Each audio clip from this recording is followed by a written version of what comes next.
প্রিয় ভাইরা আমার, আমরা যে জায়গায় বসে আছি এটা হচ্ছে পৃথিবী। এটা কি? পৃথিবী, জমিন। এই বিশ্ব পরিস্থিতি, আসমান জমিন, কুল কায়নাত, চন্দ্র সূর্য গ্রহ নক্ষত্র, Milky Way, galaxy, black hole, এই সকল কিছুর একদিন ধ্বংস হয়ে যাবে।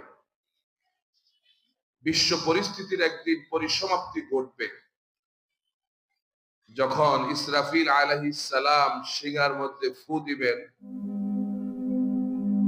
তখন এজ এ ওয়ান সিঙ্গেল একজন লোক আর পৃথিবীতে আর থাকবে,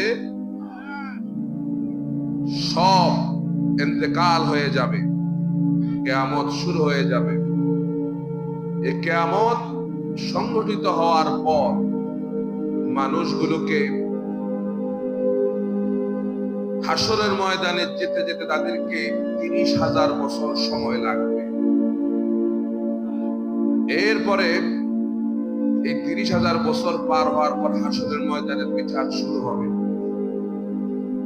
সে বিচারটা আমাদের দুনিয়ার এই হিসাবে বিচারটা লম্বা হবে 50,000 সানা মিম্মা তাউদ্দুন, 50,000 বছর লম্বা হবে। সুবহানাল্লাহ বলেন। তাহলে সর্বশেষ যে লোকটা মারা যাবে তাকে 40,000 বছর কবরে থাকতে হবে। এরপরে কিয়ামত হবে, লোকটা উঠে হাসরের ময়দানে যেতে 30,000 বছর সময় লাগবে। সেখান থেকে হাসরের মাঠে বিচার হবে 50,000 বছর। এই 1,20,000 বছরের পরে বিচার ফয়সালা হবে। কেউ যাবে জান্নাতে, কেউ যাবে জাহান্নামে। আমার আপনার ইন্তেকালের পরবর্তী সময়টাকেই বলা হয় পরকাল। কি বলে? আমি যখনই ইন্তেকাল করব, ইন্তেকাল মানে পরিবর্তন, মানে অর্থাৎ দুনিয়ার জীবন থেকে আপনি পরিবর্তিত হয়ে আপনি পরকালীন জীবনের মধ্যে আপনি চলে যাবেন। এই পরকালীন এই জীবনটা অধিকাংশ কাফেররা পরকালের এই জীবনটাকে তারা বিশ্বাস করে। এমনকি তারা একজন আরেকজনকে প্রশ্ন করত, পরকাল আবার কি? পরকাল আবার আল্লাহর কাছে যে হিসাব দিতে হবে, কাফেররা এটা বেমালুম ভুলে গেছে, তারা বিশ্বাস এটা করত। এখন সেই কাফেরদের দেখা দেখি অনেক মুসলমানও বেমালুম ভুলে গেছে যে আল্লাহর কাছে দুনিয়ার তার সমস্ত কাছের হিসাব আল্লাহর কাছে যে দিতে হবে, অনেক মুসলমান এটা ভুলে গেছে। ঠিক কিনা বলেন?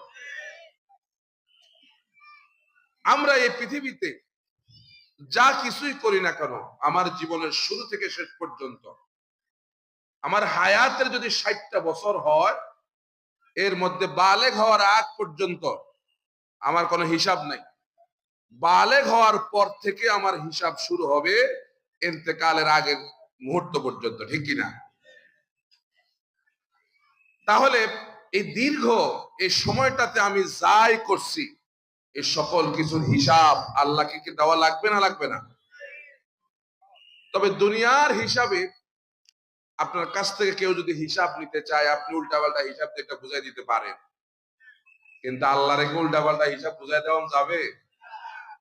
আপনারা তো আবার কোনা কুন্যা হিসাব ভালো বুঝেন। কোনা কুন্যা কয় হুজুর জান্নাতে কোনা কুন্যা যাওয়া যাইব নি? কোনা কুন্যা রাস্তা খুঁজেন। আল্লাহর কাছে কি এরকম কোনা কুন্যা হিসাব দিলে হবে? আমি যদি এখন আপনাদেরকে বলি বিগত 1 সপ্তাহে আপনি কি করছেন না করছেন, এ সকল কিছু কারো কাছে রেকর্ড থাকুক আর না থাকুক, কার কাছে আছে? জোরে আওয়াজ দিয়ে বলেন, কার কাছে আছে? এখন যদি বলি সেই 1 সপ্তাহের হিসাব রেকর্ড, আল্লাহ এখন আপনার এই পিছনে ব্যাকগ্রাউন্ডে একটা স্ক্রিনের মধ্যে, টেলিভিশনে যেরকম দেখা যায় এরকম স্ক্রিনের মধ্যে বিগত 1 সপ্তাহের আপনার কর্মকাণ্ড আল্লাহ দেখাবেন এখন এই মুহূর্তে। আপনি এখানে বসে থাকবেন নি, কথা কয় না, কোন ফাঁকি দিয়ে ওইটা উনি বাঁকবো। ঠিক কি না? কারণ বিগত 1 সপ্তাহের হিসাব যদি এখন দেখাইতে বলে, আমরা এমন কোন বাপের বেটা নাই একজন এখানে বসে থাকতে পারবো। তাইলে এক সপ্তাহের হিসাব দেখাইতে বললে আমি আর আপনি দেখতে রাজি? তাহলে আপনার জীবনের 50 বছর 60 বছরের হিসাব যখন আল্লাহ দেখাবেন তখন কই যাবেন আপনি? আল্লাহ রাব্বুল আলামিন বলেন, فَمَن يَعْمَلْ مِثْقَالَ ذَرَّةٍ خَيْرًا يَرَهُ وَمَن يَعْمَلْ مِثْقَالَ ذَرَّةٍ شَرًّا يَرَهُ। কেউ যদি অনুপরিমাণ একটা ভালো কাজ করে সে হাসরের ময়দানে সেটা দেখতে পাবে, আবার কেউ যদি অনুপরিমাণ একটা খারাপ কাজ করে অন্যায় করে সেও তা হাসরের ময়দানে দেখতে পাবে। এখন এই অনুপরিমাণ ভালো কাজ আর অনুপরিমাণ খারাপ কাজটা কি? প্রযুক্তির উন্নতির কারণে আজকে এক সময় জাররা বলা হতো সরিষের দানা পরিমাণ, এই বস্তুটাকে জাররা বলা হতো। আজকে বিজ্ঞান এবং সায়েন্স উন্নত হওয়ার কারণে এখন আর এই সরষের দানাকে তারা জাররা বলে না, এখন জাররা বলে খালি চোখে যা দেখা যায় না, মাইক্রোস্কোপ যন্ত্র দিয়ে যা দেখতে হয় এটাকে জাররা বলে। আল্লাহু আকবার। তাহলে এই মাইক্রোস্কোপ যন্ত্র দিয়ে যা দেখা যায়, এই ছোট্ট একটা পরিমাণ যদি আপনি অন্যায় করেন, খারাপ কাজ করেন, আল্লাহর কাছে তা জবাব দেওয়া লাগবে।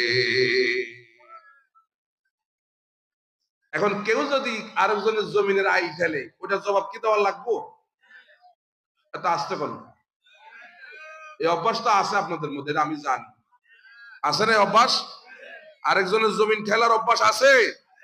কার কার আছে হাত উঠান। ওনার আছে, দেখছেন অবস্থা। আরে মিয়া আমি তো কমই হাত উঠান চাইলাম না, হাত উঠাইবেন? আচ্ছা আচ্ছা আচ্ছা আচ্ছা, যাক আলহামদুলিল্লাহ, উনি সাহস আছে হাত উঠান। সুবহানাল্লাহ বলেন। তাহলে আল্লাহ বলছেন যদি অনুপরিমাণ ভালো কাজ করে আর অনুপরিমাণ খারাপ কাজ করে কিয়ামতের দিন তার হিসাব হবে। আপনি বলবেন যে আল্লাহ কেমনে হিসাব রাখবেন? রব্বুল আলামিন বলেন, ওয়াকুল্লা ইনসানিন আলজামনাহু তায়রাহু ফি উনুকি ওয়া নুখরিজু লাহু ইয়াওমাল কিয়ামাতি কিতাবান ইয়ালকাহু মানশুরা ইকরা কিতাবাক কাফা বিনাফসিকাল ইয়াওমা আলাইকা হাসিবা। খেয়াল করছেন কথা? আল্লাহ বলেন ওয়াকুল্লা ইনসানিন আলজামনাহু তায়রাহু ফি উনুকি, পৃথিবীর সমস্ত মানুষের এই গ্রীবা লগ্নে, এই জায়গায়, এই কান্দে, সবাই হাত দিয়ে দেখেন, হাত দিয়ে দেখেন, ধরেন, হাত দিয়ে ধরেন সবাই, এই জায়গায় একটা মেমোরি কার্ড আছে। কি কার্ড? Memory card. যেমন আমার সামনে এই যে ক্যামেরাটা আছে এটার মধ্যে একটা মেমোরি কার্ড আছে, আমি এখানে যা বলি সবকিছু রেকর্ড হচ্ছে। এইটা যদি আল্লাহ দুনিয়ার মানুষের মাথার মধ্যে বুদ্ধি দিয়া আল্লাহ যদি এটা বানাই দিতে পারেন মানুষকে দিয়া, তাইলে আমার আর আপনার এই গ্রীবা লগ্নে একটা মেমোরি কার্ড দিয়ে আপনার সমস্ত কাজের সমস্ত একেবারে স্থির চিত্র এমনকি ভিডিও অডিও সহকারে আল্লাহকে রেকর্ড করতে পারেন না? পারেন কি না? এখন আমি সেই সমস্ত ভাইদেরকে বলবো যারা নাকি দোকানে বসে গীবত আর গীবত করে অন্যের সমালোচনা করে, এখন অনেক ভাই এমন আছে চায়ের দোকানে বসে বসে আড্ডা মারে, আছে না না? অথচ আল্লাহর কোরআনের আলোচনা হচ্ছে আর তিনি এখান থেকে দোকানে বসাটাকে উত্তম মনে করছে, ঠিক কিনা?